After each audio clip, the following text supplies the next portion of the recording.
nous rassemblons non seulement pour défendre la dignité du travail, mais aussi pour élever nos voix en faveur de la justice et de la paix.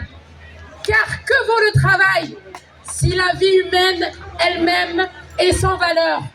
Que valent nos luttes sociales si ailleurs nos frères et sœurs sont massacrés dans le silence et l'indifférence?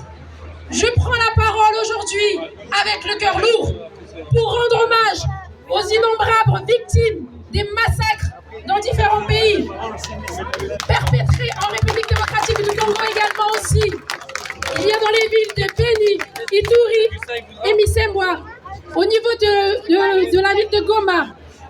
La terre congolaise est encore trop souvent arrosée du sang innocent, du sang des femmes violées, des enfants massacrés, arrachés à la vie, alors qu'ils n'ont rien demandé, des villages entiers décimés, et pourtant le monde détourne le regard.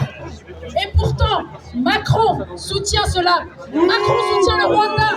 Macron soutient le M23.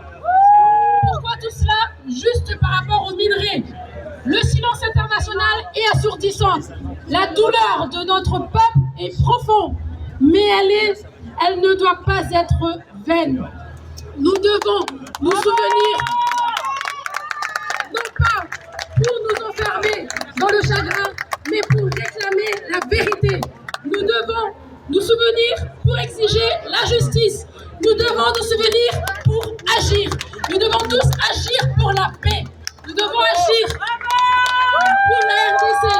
Nous devons aussi agir pour les Palestiniens, car nous désirons tous être libres, être forts et être unis. Nous devons agir pour que plus jamais ces crimes ne soient commis dans l'ombre et que pour qu'il n'y ait plus jamais non plus des gens qui sont en train de cautionner tout cela.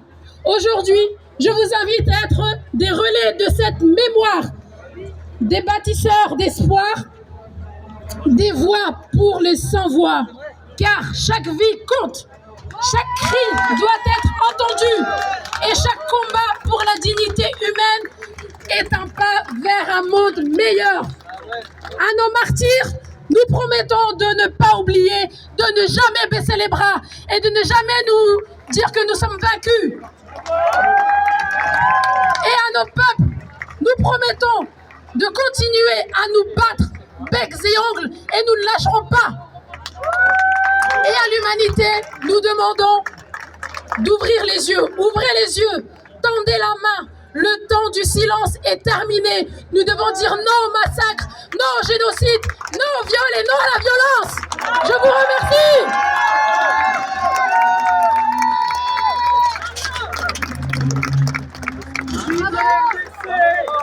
Merci les camarades.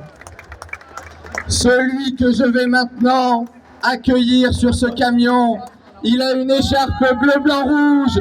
Il a le bleu près du col. Il a laminé. Affache-tu